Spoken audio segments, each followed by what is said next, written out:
Meantime, it is time to ask the expert. First, we're told starchy carbs are good for us, then they were bad for us. So now there's a lot of buzz about a new kind of starch called resistant starch. Sound new to you? Me too. Lori Meyer, though, is our resident registered dietitian. Starch is starch? I thought I didn't. Well, not necessarily, Okay. because resistant starch is just that. It's a starch that resists being digested. Most starches are going to get digested in the small intestine, and they turn into glucose, and they feed all the cells. Okay. This particular starch does not get digested in the small intestine, goes to the large intestine or the colon, where the colon bacteria actually start working on it, metabolize and digest it. And then it ends up actually being food or fuel for those intestinal bacteria, ends up having a lot of health benefits, is what the researchers are finding. so tell it's us what nothing those new, are. but the health benefits are great. What we're finding, because we're feeding this good bacteria, we're keeping the intestine healthy. That seems to have a huge impact on our health.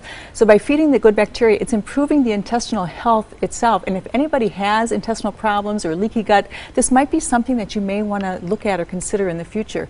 Besides that, we're finding that it can be great for diabetics and blood sugar control and insulin sensitivity.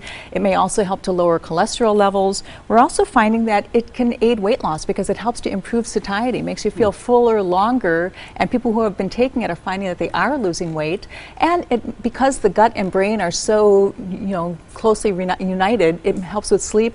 Also, new data might be helping with certain cancers, so the list goes on of things that potentially could be beneficial for this starch. Okay, this is where Anchorman is supposed to ask you, where do we get resistant starch? Yes. And I noticed there is a green banana. Really green. That's the greenest one I could find. We're supposed to eat this? Yes. How?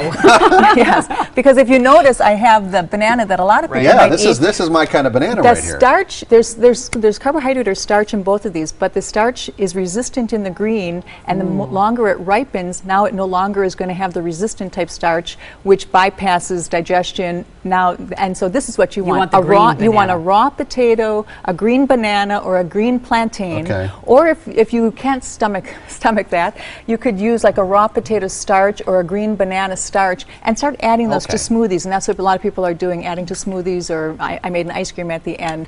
Beside that, there's another way that you can get this resistant starch. All grains and legumes are going to have it to some degree or other. Rice, white rice particularly, has it, but not when it's hot. You have to cook it and then cool it. The same with potatoes. So eating a rice salad or a potato salad or a bean salad, you're going to get more of this. Lentils tend to have the most. I have a lentil dip, and then this is a green banana and strawberry ice cream. You just whiz it together with some coconut milk. Lori, thanks for coming in and introducing us to the green banana. Got a question for any of our experts?